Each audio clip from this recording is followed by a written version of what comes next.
everyone to episode 9 of Circle Back Podcast, the show where two great friends get together and just talk about video games. I'm Dan LaMarca, and as always, I'm joined by Dan Dufrenoy. Hello.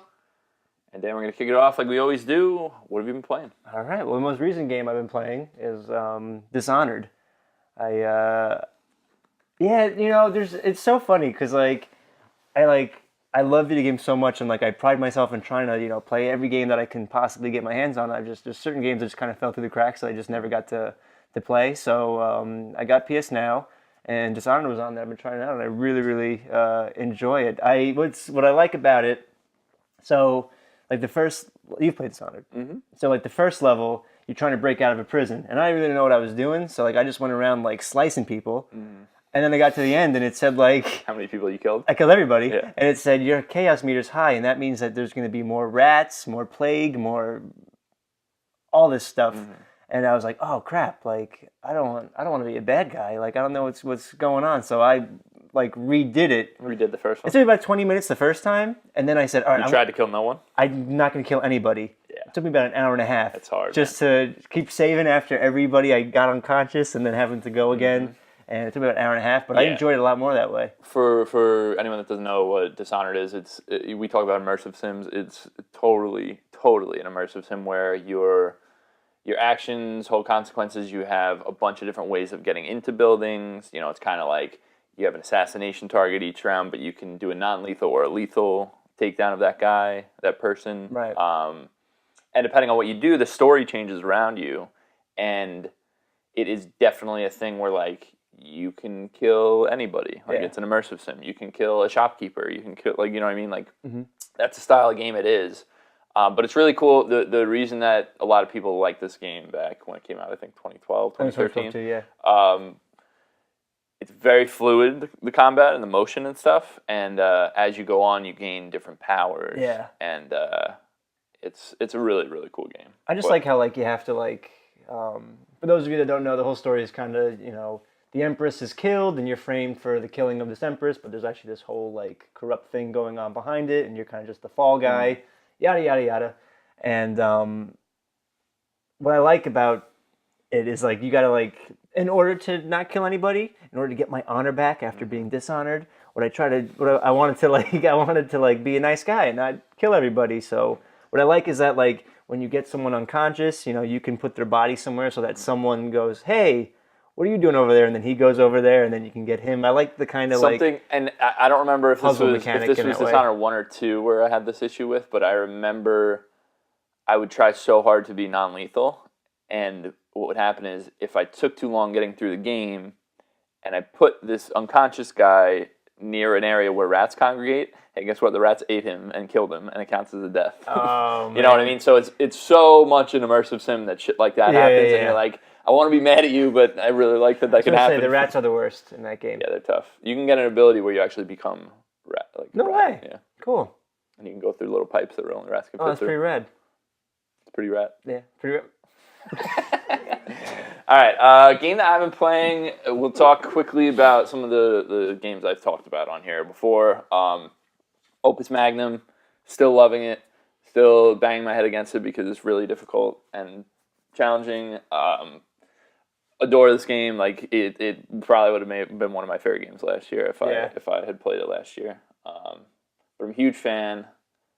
Recommend it to anyone that likes puzzle games or has a programming mind or anything like that. Have you gone farther in it? Yeah, I've gotten much farther. It's getting to the point where I'm fucking, I have to dissect it piece by piece. There's so much to it, but so I've been playing that. I've also still been playing PUBG all the time. I love that game. It's incredible. Still it's so many bugs. Stale at all. It's not getting stale at all. And it still has so many fucking bugs on Xbox One. And it's not a good game. It's hard to recommend, but holy shit, it's more fun than I've had with most games. Brag a little. You got a chicken dinner. I did. I got another chicken dinner. I got a solo dinner.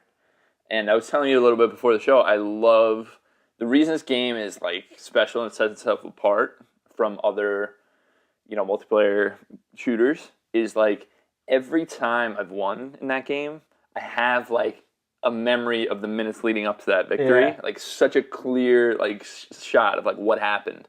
I go back and tell you what happened 2 weeks ago in this one match, even though I played 30 hours of it since. You know what I mean? Awesome. So I'm I'm crawling along the side. I'm hoping the circle comes in on me. It does. I look to my left. There's a dude directly next to me. He didn't see me. I shoot him in the back. Then I'm looking out. I see a guy in the distance. It's just me and him. He's in the house. He's in this little house, but the circle starts moving in, so he moves out. And I'm like, oh, I got him. He doesn't know where I am. I see him looking around like he's looking for me. And I just take my aim, boom, boom, done. It was so sick. Wow. And that's just, those moments, that's one of so many different moments in that game. Like, even when we don't win, we have moments like that. Like, our buddy it was just me and my one other friend, and he's like, I had to basically crawl in and get some weapons. We were right by the edge of the circle. I'm like, all right, let me heal up. You just drive around for now and then come pick me up. So he's doing backflips on these hills. He's like, yo, look at these backflips I'm doing. And I'm like, all right, I'm ready to get picked up. He's like, all right, one more backflip.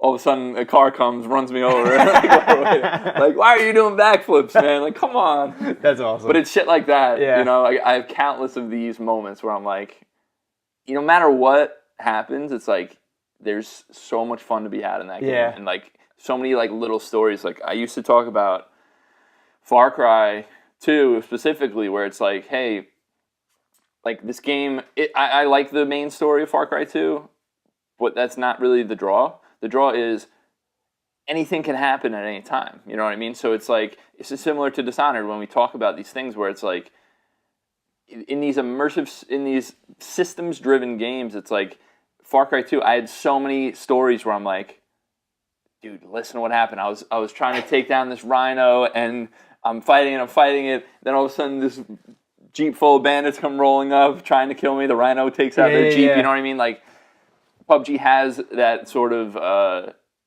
storytelling without any story. I think Dark Souls is the same way that way, where it's just like those certain moments where it's just like, this like crazy thing, like all these systems-driven games. Like, for some reason, PUBG has this, but there are no systems. They're just so many different people. Yeah. Well, because it's 99 individuals, or 50 teams of 2. It's like they're all doing their own thing. So it's like the best AI you could possibly have. That's because they're all doing weird shit, and you never know where. Like, there could be 10 people in one little area, or there could be one person in each corner. You know what I mean? Like, it's very good at creating these moments, and that's why I love this game. That's so cool. Yeah.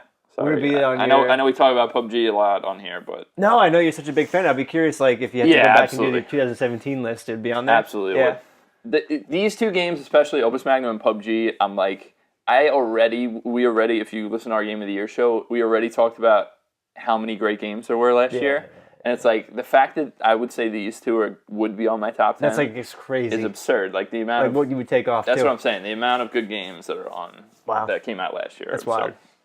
But anyway, what else have you been playing? I've been playing Guacamelee. I know a game that you're very, very fond of. I love Guacamelee. Metroidvania, Luchadore, Day of the Dead kind of inspired.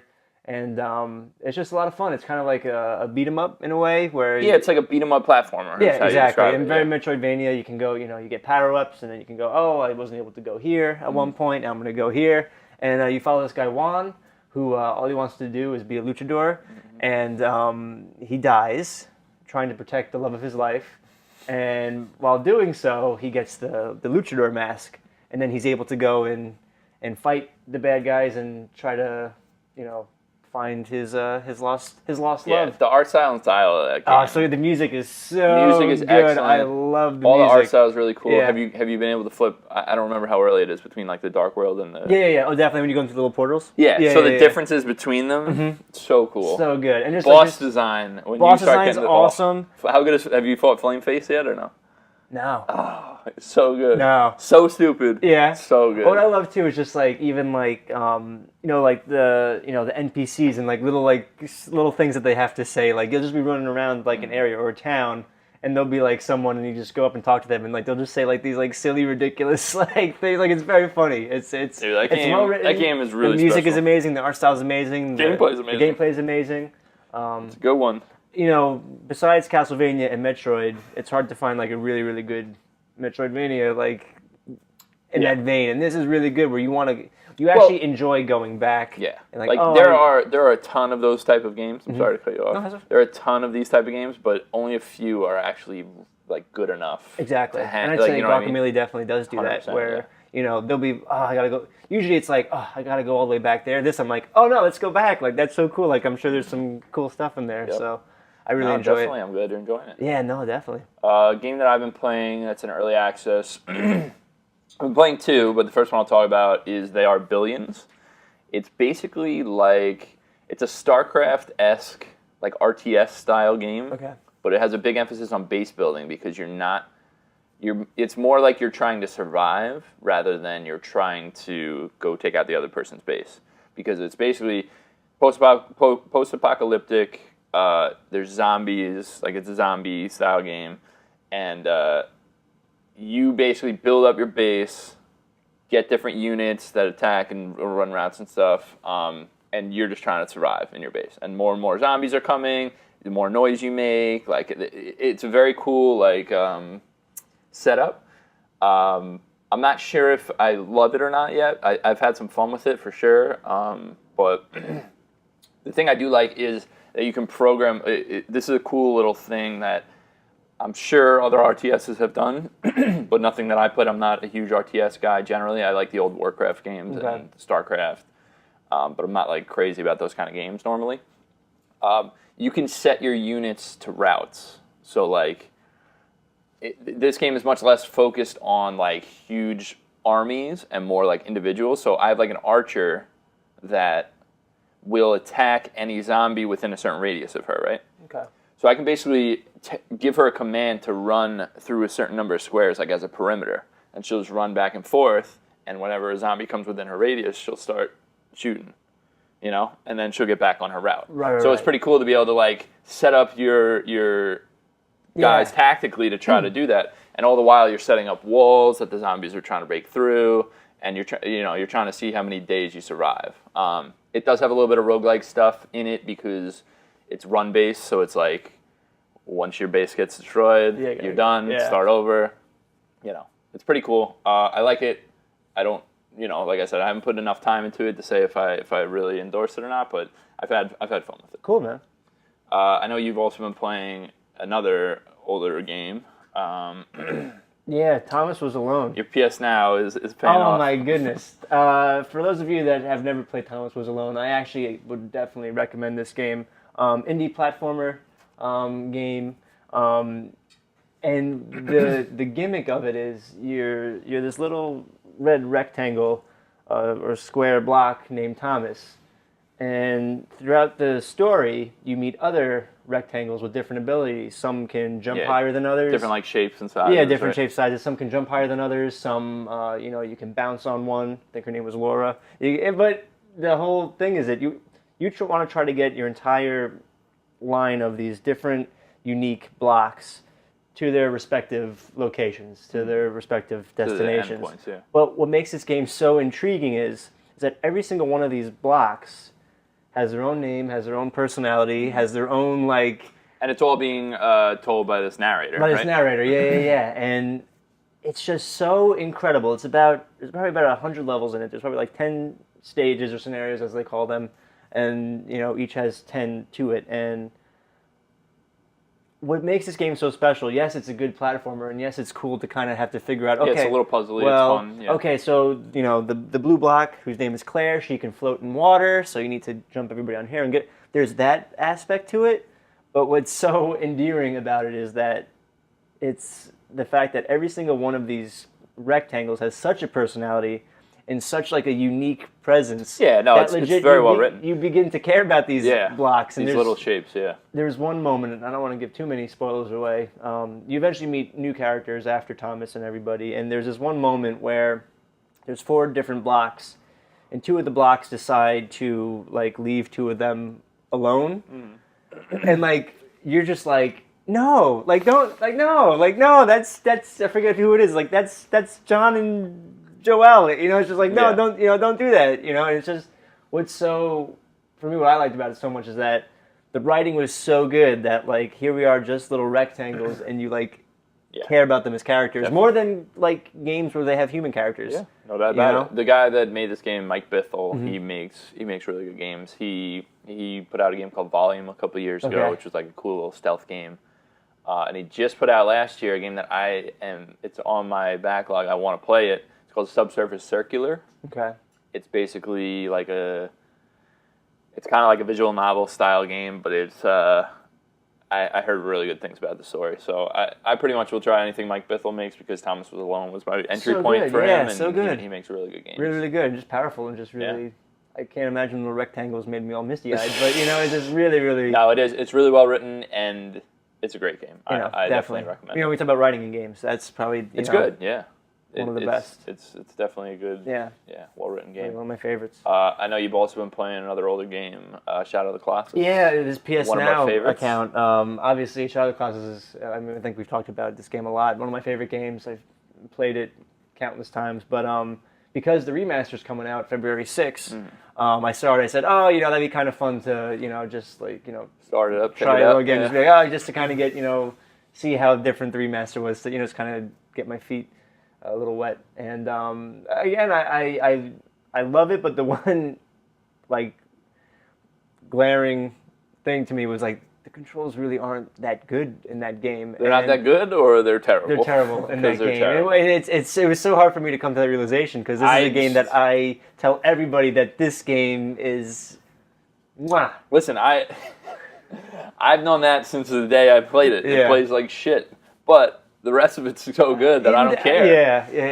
And there are moments, of course, where frame rate dips and other shit that shouldn't happen in games. We talked about Last Guardian, how much we liked it, but it comes with the same qualifiers where, hey, it's hard to control, and there are moments where the frame rate drops and it looks like shit. But Shadow of the Colossus does so much with its tone and mood and setting. Everything about that game, other than that little bit, is so good that I don't. Yeah. It stays on my list exactly where it is. Yeah, and I still have the highest praise for it. But it's just so funny playing it again, and just oh man, this is really, really tough, and it's frustrating. It is frustrating. So I do hope that the remaster. We can hope. They've mentioned that they are fixing the controls. I'm a little skeptical about what that means because nobody seems to know. Yeah. So we'll see. February 6th is pretty close. Yeah, I hope it's just a little bit more fluid. I'm going to buy it either way because it looks goddamn gorgeous, and I love that game. It's still one of the best games of all time. But yeah, I adore that game, so I'm going to get it. But I'm really hoping that they totally revamp the control scheme. Yeah, definitely. Because listen. If you make great controls in that game, it's hard to surpass. Yeah, that game is still. I mean, even though playing it again has not lost any favor in my heart, it was just playing it again was just oh, damn, this is tough. This tough, is It is. But it's hopefully the remaster. Yeah, definitely, great game. Yeah. Last game that I've been playing, I barely dipped my toe into it, but I really, really like what I've seen. It's called Oxygen Not Included. It's made by it's in early access right now, only on Steam so far, but it's made by Clay, which I don't know if you know them. They did Mark of the Ninja on Xbox 360. Oh, no. I love that game. They did Invisible Ink more recently. I've never played that game, but I know of that game. Absolutely love that game. They made Don't Starve. Oh, okay. So they make really good and totally different games than each other every time. And this game is really fucking cool. It's basically it's a space. It's in space. I guess they're on another planet or on an asteroid or something. And you're these little guys, and it's like a management sim pretty much. You start out just in this little area, and you give commands for people to. It's when I say management sim, I mean you're giving orders to build new facilities. But it's all on the micro level because you see the people on the screen. It's all right, build an outhouse right here, and then they'll take their time and it takes time to build, and then you can do all right, dig in this area, get resources, and then the nearest guy. So you're not physically commanding these guys, you're assigning orders, and they're basically going through the orders however they see fit. So it's might be the closest person to it. It might be the person with the best stats because each character has all different stats. My first game, I started out with a guy that's super physically strong and can carry a lot of stuff. Yeah. Then I have another character that is pretty much terrible at everything except for cooking. She's a chef. So it's gotta get a kitchen up and running so that she can do her business because she's not doing shit right now. And then I have an architect that is like pretty decent across the board, and he's also very good at building. So it's like, you're doing all these different things. Like I said, I barely dipped into it, so I don't know how you get other characters or something. It's interesting though. The world is interesting because these people are called duplicates. Okay. So I'm intrigued, like what the hell the meaning of this is, because when you go to the character select screen in the beginning, you can basically click a randomizer button, like, all right, give me a different character, give me a different character. And they all have little descriptions at the bottom, and it doesn't say, like, if one of them is named Claire, right? It'll say, a Claire is very good at cooking, like a Claire. Oh, interesting. So I'm like, are they robots? Are they interesting? So I don't know what's going on with them, but they fully function as humans. Like they have things that basically, like, the shtick of the game is they have certain things that stress them out. Like it might be like inability to follow through on orders stresses that person out, or it might be like dirtiness stresses them out or something. And it's like they all have a stress reaction. So like my architect is destructive. So like if he gets stressed out, he starts like bashing, like destroying his like little fucking town. The chef vomits when she's stressed out. So it's like she'll randomly just start puking. So I'm like, all right, obviously they're human-like. I don't know what they are. It's so funny. But the gameplay itself and the management side of it totally has its hooks in me. Like I want to play this game much more than I played it. I just have not gotten to it. That's cool, man. That sounds really interesting. Really I'm really into it. So that's pretty much all we've been playing, I believe. Definitely. And now that we're talking about all these great games, we're going to dip into a little more serious topic here.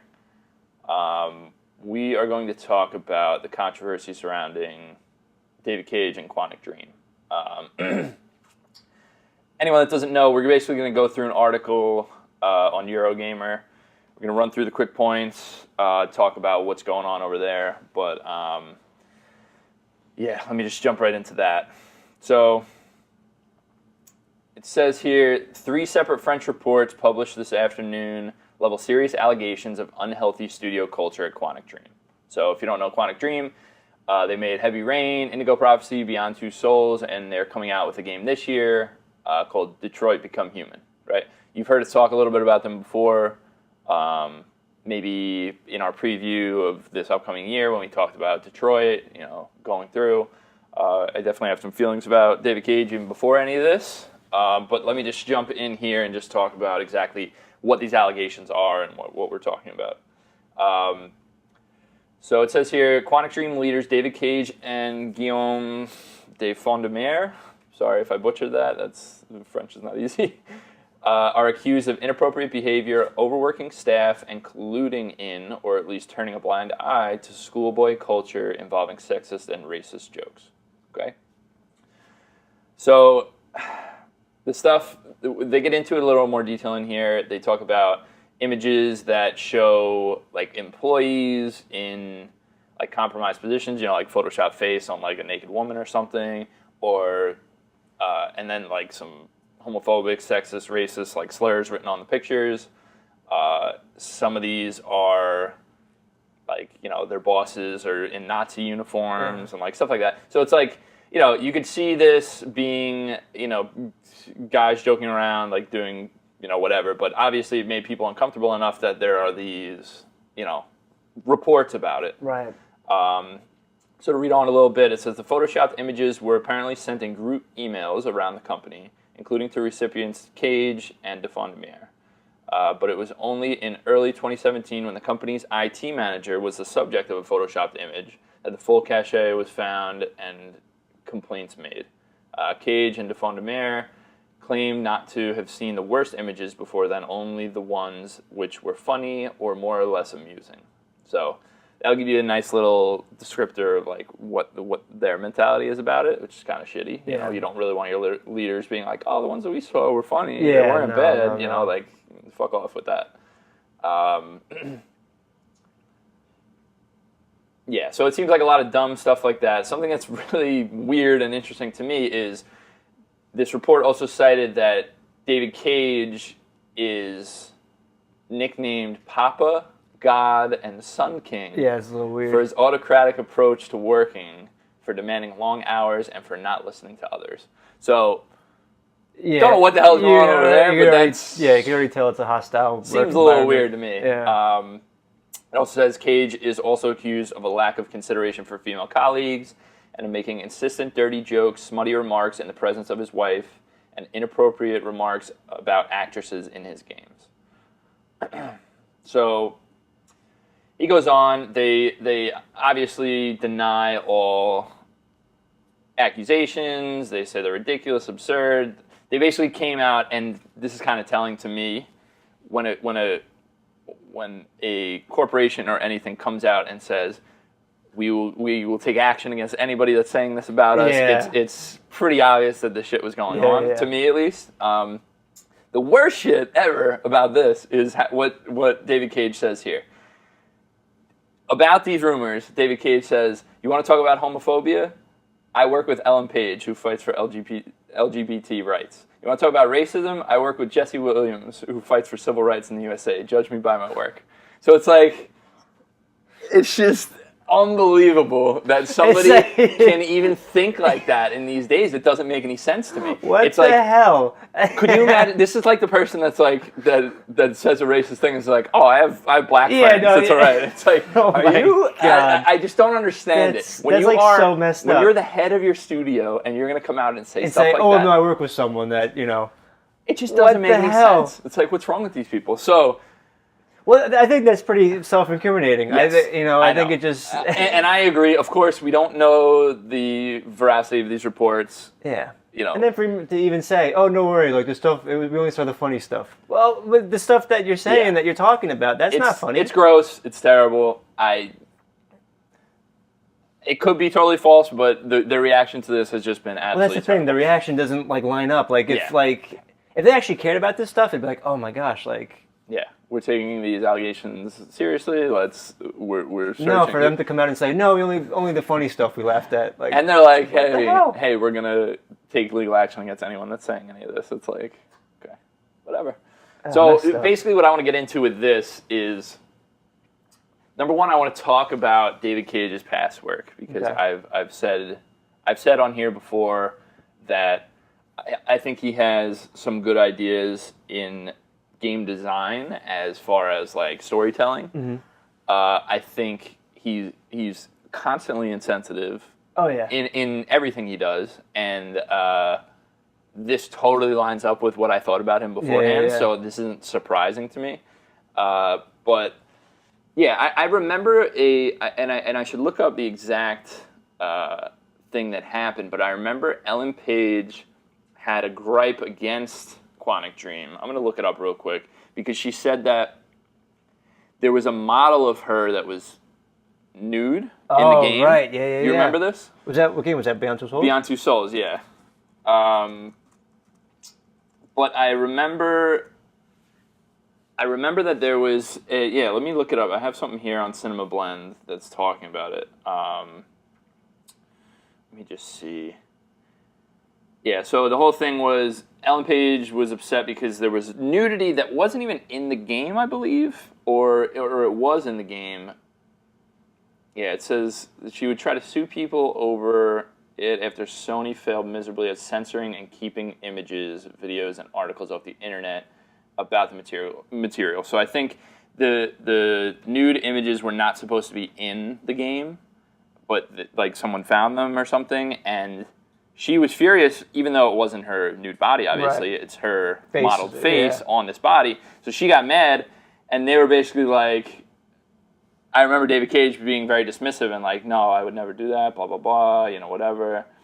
And so this sort of stuff, it's funny to me that this is now, that incident is totally painted in a different light when you're talking about literally a company where employees were photoshopping their coworkers' faces on nude bodies. It's like, all right, we're obviously in the same ballpark here, you know what I mean? So for her to get upset about that and him to deny it then, seems kind of silly. But I want to talk about David Cage's work in general as far as the content of his games, right? So I remember, I don't know if you ever played Indigo Prophecy or Fahrenheit. The only David Cage game I've actually played is Heavy Rain. That's the only... Okay. So, in Indigo Prophecy, there was a character that you played as. He was a black character. and his entire like personality and character was based around like, hey, he listens to Teddy Pendergrass when he has sex with women. He walks like a dude from Fat Albert. Like he like is this dude that is just like so overly done as like a black man.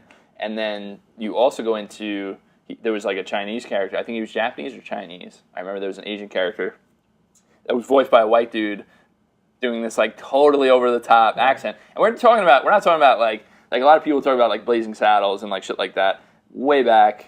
Whatever your thoughts are about that, you know, is what it is. But we're talking about 2005. Yeah. You know what I mean? Like this is not, you know. So I remember those kind of things coming up, and then you talk about Heavy Rain, where there's just when I talked about it before, Heavy Rain isn't as bad because you're mostly dealing with just the storytelling almost feels like he just has a disconnect with like humanity kind of thing. Like I feel like sometimes it doesn't make sense. Like he's just not a good writer in my opinion. Like the game Heavy Rain I like and I really liked back then. It is because it has all these permutations. You know what I mean? Like he has the idea for a game, but the writing itself was never there. Yeah, no, you know exactly. What I mean? It was never there. You played Heavy Rain, you know. Yeah, no. So when they came out and were talking about Detroit Become Human, they were talking about, hey, we're gonna make this game about androids that are slaves, and they're gonna be, you know, they're gonna rise up and they're gonna break free. You know, him trying to tell this, you know, black story about slavery. Yeah. In a fucking, you know, this white dude who is already a terrible writer. I had no faith that he was going to be able to handle this, especially on top of the fact that he, you know, we're also talking about scenes of domestic violence in this game and stuff like that, and I just don't I never have faith in him. He doesn't seem like the kind of person. Well, especially even you know was the article that we just read, like you said, even like you could tell in other games, like he's just very insensitive to any sort of issue or any sort of anything. He does. You know, so like when when he does it just kind of comes across as like condescending and just kind of like, you know. Yeah, he definitely does. I'm trying to find this one quote because he said something recently where someone was questioning his ability to tackle these kind of themes.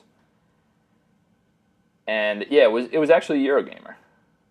Let me just take a look here. Give me 1 second here.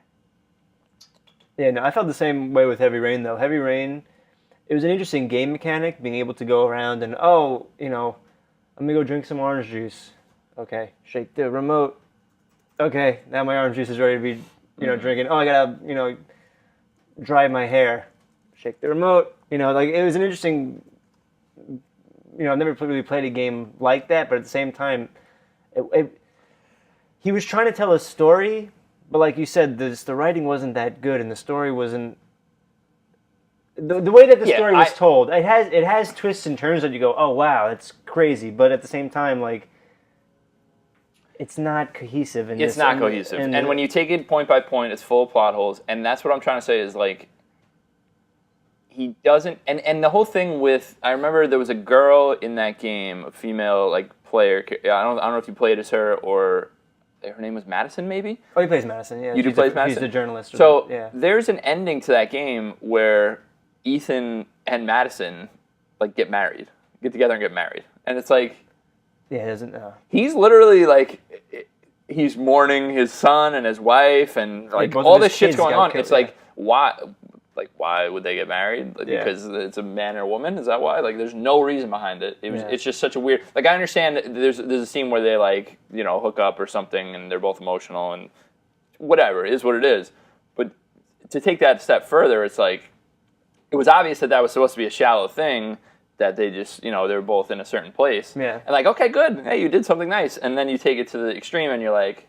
Yeah, no. So what I was getting at, I just pulled it up on Eurogamer. There was an interview in October. Let me just read it, basically. So the interviewer asked, have you had a chance to see some of the feedback to yesterday's trailer? David Cage says no. Interviewer says, it's been mixed. I think that's fair to say. Some people have applauded it for going where it went. Some are saying it's a bit too brutal and a bit too much. What's your take on that? David Cage says, what's my take on that? I try to tell a story that matters to me, that I find moving, interesting, and exciting, and my role as a creator is to maybe deliver something that people don't expect. Would I be doing my job as a creator if I was making the game you want me to make? I don't think so. I'm creating something that I find moving and meaningful. And I think people should see the scene, play the game, and see it in context to really understand it. The rule I give myself is to never glorify violence, to never do anything gratuitous. Nice. It has to have a purpose, have a meaning, and create something that is hopefully meaningful to people. So, one issue I'm already seeing here is, he says, and I think people should see the scene, play the game, and see it in context to really understand it. Now, totally valid argument. If you weren't showing the scene as your trailer, right, yeah, you cannot make that argument after you decided to make this scene available to people out of context. So then the interviewer says, domestic abuse and child abuse is quite extreme as these things go. David Cage says, let me ask you a question. Would you ask this question to a film director or to a writer? Would you? Interviewer says, yes. David Cage says, you would ask the same question? Interviewer says, yes, I'd ask the same question. Why is it interesting to you? Why did you want to explore domestic abuse and child abuse? David Cage says, why did I want to do this? For me, it's a very strong and moving scene, and I was interested to put the player in the position of this woman. I chose her point of view. If I'd have chosen the point of view of the man, it could have been a totally different story and was with totally different emotions, but in this case, I chose her point of view. There's a context in the story. There's a reason for that. Where she comes from and where she's going to go. What's important to me and what's important in Detroit is to say that a game is as legitimate as a film or a book or a play to explore any topic such as domestic abuse. So, we can stop right there. You can see where this is going. Yeah. It's pretty obvious that this is what I'm trying to say. He's putting in he's putting in scenes of, and he's done it in the past, of tough events, things like that. But he says he doesn't want to be gratuitous about it, but that's all he is. That's all he does. He has no substance to it because it doesn't play a part in the story. It's there to make you go, oh, that was rough. Yeah. And some people are going to be like, oh my God, I can't believe he went there. That's amazing that he went there. And it's like, if you go there and then you don't say anything about it, then why did you go there? He just put in there just to kind of just play with you and just sort of... But it's just totally meaningless to me. Like that's my issue with David Cage in general. And you've seen it in these trailers for Detroit, where you're seeing an android singing like an African-American like spiritual hymn. Yeah. And it's like, I get what you're doing, but are you really going to say something? Yeah. Or are you going to be like Mr. Centrist and not say anything? Yeah, you know what I mean? Yeah. So, we'll see about that. This kind of topic spurs on the thought that I'm sure we've talked about, and I've talked about with other people. We're talking about separating like the art from the artist, right? So my example has always been Kanye West, right? Okay, yeah. Big Kanye West fan. I think some of the shit that he does is pretty stupid, and he says some things that don't make any sense. And it's like, it's a case-by-case basis for me, because there are certain things that people can do where I might be like, that's it. Yeah, no way. Yeah. I don't care what you have to say at this point, because I think you're just such a piece of garbage that I don't want to. But for the most part, I usually can go past that and say, I can at the very least appreciate what somebody's doing if they're doing it well. When we talk about, what's the guy's name? The guy that wrote all the Cthulhu stuff. Oh, H.P. Lovecraft. So H.P. Lovecraft, all his stuff is based in like racism, like terrible shit. Absolutely horrible. But the stuff that he did is super seminal in science fiction and in horror. Yeah. And he's very talented. Well, that's even like F. Scott Fitzgerald, or you talk about Hemingway. Like, it's all like very racist, sexist stuff.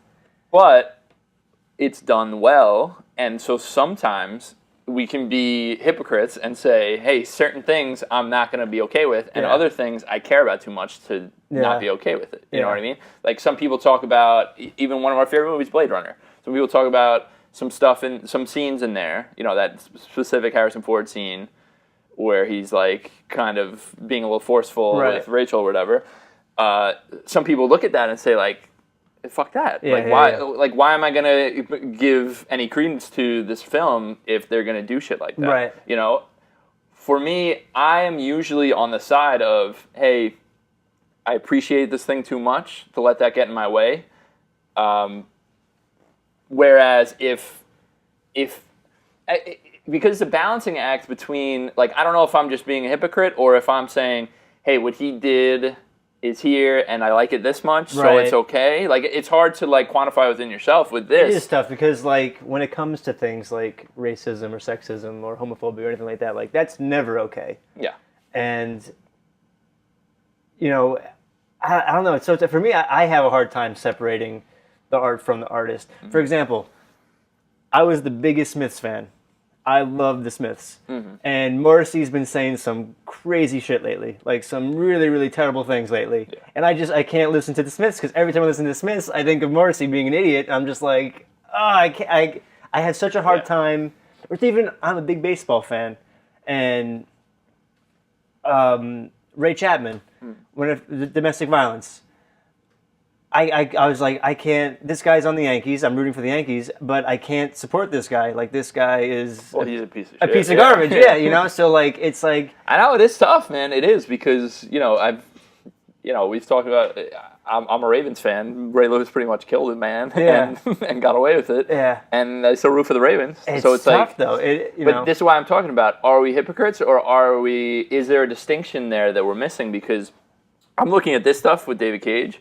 And I don't know if it's because I already didn't really believe in the guy, but I'm like, I could pass on this game now. Well, so because I kind of was already leaning in that direction because I didn't really trust in him to do this right. So that's why I'm trying to say, is it that there's a balancing act, or is it that we're just like, hey, sometimes I'm going to be okay with it, sometimes I'm not. You know, like, I just think it's an interesting discussion for that. I think that is hypocritical because, think, what if it is hypocritical? What if Tim Schafer was pulling that crap? Or what if, but that's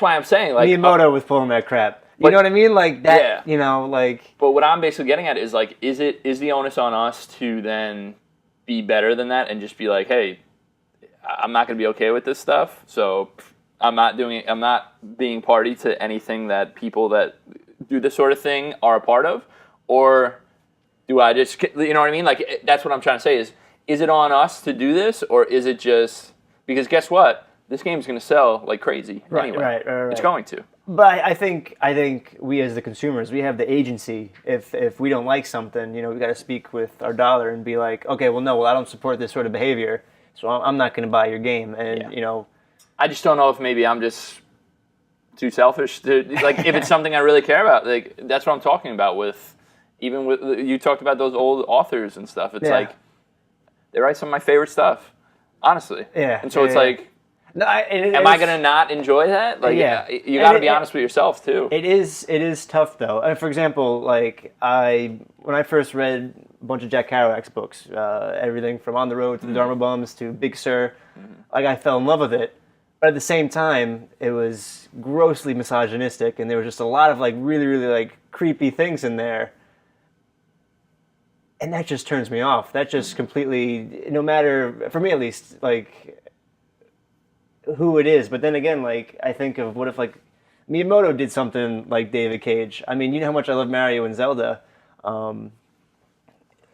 It's such Are we just going to be like, well, we're hypocrites and so it is what it is? Or are we, like, you know what I mean? That's what I'm trying to say. It's like, it's a tough line to walk because it's, the thing about it is,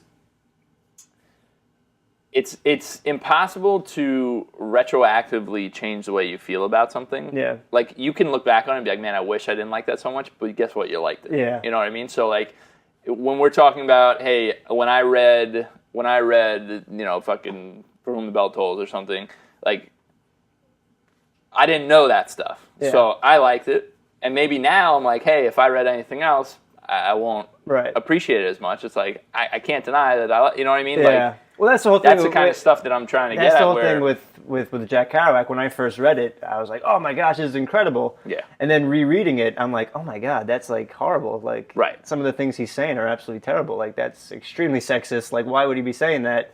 And then it just puts a bad taste in my mouth, where then it's just sort of like, wow, at one point when I was younger, this was my all-time favorite book or game or whatever, and now that I'm older and a little bit more educated, I look at it and I just go, oh no, that's actually really shitty. Like why? Like I can't support this, and it's and there's different levels of it, obviously, because some things that are small, little problematic things we can maybe look past more than giant overarching themes that are shitty. You know what I mean? Like there's definitely a difference there. But what we're talking about specifically with that, with like Jack Kerouac and stuff like that, is the actual material in the story is shitty. Right. Sometimes. You know what I mean? Yeah. It's not necessarily, hey, the person's shitty, but nothing in the story is shitty. You know, there is a distinction there specifically because we're talking about content being a certain way, and then you can say, all right, fuck that, because that content specifically is bad. Yeah. Or we're saying, hey, this person's shitty, the content's not bad. What do we do? You know, so. But like, there's got to. What's so interesting is though is there a difference between the art and the artist? You know what I mean? I mean, it comes from the artist, so I understand what you're saying, but in some cases, if the artist did not put anything into that art, you know what I mean? Like, I know it still comes from that person, but it's like, if you blindly say, I do not know who made this, I do not have any issues with this, and then you say, now I know who made this, and now I have an issue with it. Yeah. It's hard on that front specifically, because then you're saying, like, you got to be honest with yourself at a certain point and say, I do like this thing. It sucks that this shitty person made it. Or do we say, hey, fuck that. I'm not supporting that. You know, it's tough. I don't know. It is tough. I think ideally, you know, we have to be the better person and sort of, you know, the only way when it comes to things like this, especially, right, this is a video game podcast. I mean, we can talk about books and movies, but video games too. We got to speak with our dollar. I think we have the agency, and if we don't like... Here's my thing about that. I agree, and that's the only way that this will ever, you know, anything like this will ever happen. Do we have faith in the video game population? No. No, we don't. So are we going to be... And this is more like a ethos type thing where, like, where do you stand on this? Because it's like nothing gets done if we're just like, well, nothing's gonna get done. Yeah. You know, so I get it that you don't want to be that type of person. But I sure have read YouTube comments on videos that are really fucking terrible. Yeah. You know, like there's a lot of people out there that just don't give a shit, you know, and not only don't give a shit, but that would look at this and be like, yeah, who cares? Like, you know, so and that's why it's like, are we, you know, in this case, I don't really care. I'm not going to be suffering not playing Detroit because I don't think it was going to be anything special anyway because I don't have faith in David Cage. But I would have played it, and I don't think I'm going to now. So it's like, that's a But you see, the thing is that you were on the fence from the beginning. I was on the fence already. If I was gung-ho about this, if we're talking about Red Dead 2. So that's like, this is a perfect argument. What if it was Red Dead 2, and you find out, you know, that Rockstar has the same sort of environment, same sort of, you know, creepy conditions, and yeah, that's what we're talking about. That's the whole argument there, because I don't know. That's tough, man. Because the content of that game may not. Yes, it was born from that, but that doesn't necessarily mean that it on its own. Yeah. That's so tough, though, because I just feel like, isn't that sort of like... But how many times but are we going to... I get that it's tough, and that's the only way to make it better is to fight against it, but I've seen I've watched movies by directors that are shitty that I've liked. Well, that's the thing, too. Like, Alfred Hitchcock was a creep, an absolute creep. And, you know, his movies still, you know, everybody loves. People still, you know... For me, though, at least, I have such a hard time separating that, too. Vertigo is one of my all-time favorite movies. But Alfred Hitchcock, when I think of him, I think he's just... This guy's it's like just people that like Woody Allen. Guy's a creep. Like, you know, like... I just don't think, and maybe it's shitty, but it's like, I think for me, it's like a balancing act. It totally is. It's like, depending on how shitty it is, I might change my mind. Yeah. But it's like, if I hear, like you said, if I hear Miyamoto is doing some bad shit, but it's not like really bad, then I might turn a blind eye to it. And I know it's not right, but that's just, if I'm being honest, I think. Yeah. that's not really the way it should be. But this is stuff I care about too much to give up. I know, but I mean that's the thing though, because we care about it so much, right? And I feel like it's our. And listen, there are small scale examples of this. Rockstar specifically is notoriously a tough place to work, not necessarily in the same way, but more for reasons of crunch and for reasons of like they work their employees too hard, 70+ hour work weeks. I know a lot of game studios do this. So that's more of a systemic thing than a specific, fuck Quantic Dream thing, So it's a lot harder for me to separate, like when we're saying, all right, Rockstar is shitty to their employees, but it's not that bad. You know what I mean? Like, because at a certain point, we're just picking out all these little things. How many companies in the world are terrible that? Yeah, it's tough, man. It really is. We should just boycott video games. Well, no. No, but it's tough because I know we both take this stuff very, very seriously, and like we don't want to condone any sort of behavior like that. Yeah, of course, but there is a difference between condoning it and being like, all right, like certain things, it is what it is. You know what I mean? Like there is a difference, and I think it's because if you're too like, I always have the fear of if you're too extreme in a certain way, then nothing gets done because it shuts off everyone. You know what I mean? Yeah. Like you need to. I feel like it needs to be eased its way into, and that's why a lot of sites like Waypoint is going against all this theory, all this thoughts of crunch. Crunch time is what they call it in the industry when these guys are, hey, guess what? We have 4 months until the game's supposed to ship. Everyone's working 80-hour weeks, and like that's just part of the industry right now. And places like Waypoint are going out and saying. There was just an article in Game Informer that's saying we need to stand up against crunch because it's going to kill the industry. Yeah. So that's a good thing to do. Right, that's a step in the right direction. That's the way to do it because guess what? They're putting it forward and saying, hey, we have this platform to speak to people. Let's talk about how shitty this is. Mm-hmm. Hopefully people out there will agree. And then that's how something gets done, So yes, I want to be a part of that, but I also don't want to blanketly say, hey, anybody that does anything that I don't like, that's it. Yeah. It has to be a balancing act to a certain extent. If we're talking about specific things like this stuff with Quantic Dream, real fucking shitty. Yeah, that's not we're talking about crunch. That's like real bad. That's nasty stuff. You're calling him the fucking Sun King. Yeah. It's like, are you kidding me? Papa. It's so creepy. That's weird. But, I think there absolutely needs to be a balancing act, and I could probably be a better person about it and say, hey, I'm not going to take as much shit as I'm willing to take right now. So I'm not saying there's no room for improvement or there's nothing more we can do, but I am saying, hey, in my heart of hearts, I'm okay with a little bit of this at certain times, and I got to be honest about it. And so, it is what it is. I don't want to sit here and say, hey, I'm not going to take anything, and then really I am. You know what I mean? So I'm being honest. I totally understand that. It's just at the same time, I don't know. For me, at least, it's very hard to separate. Yeah. It's just.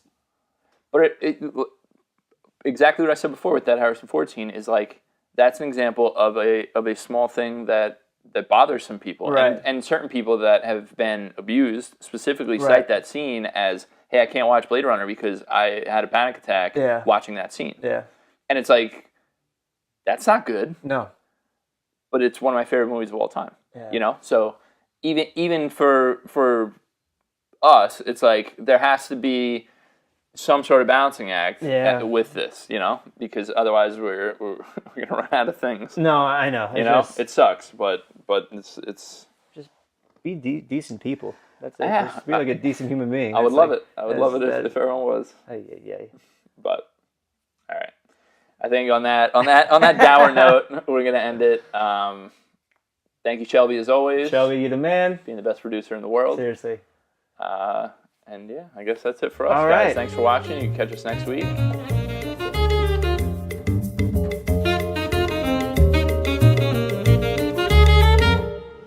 What's up, guys? It's Dan from Circle Back. I'm just here to let you know you can find everything that we do at circlebackgaming.com.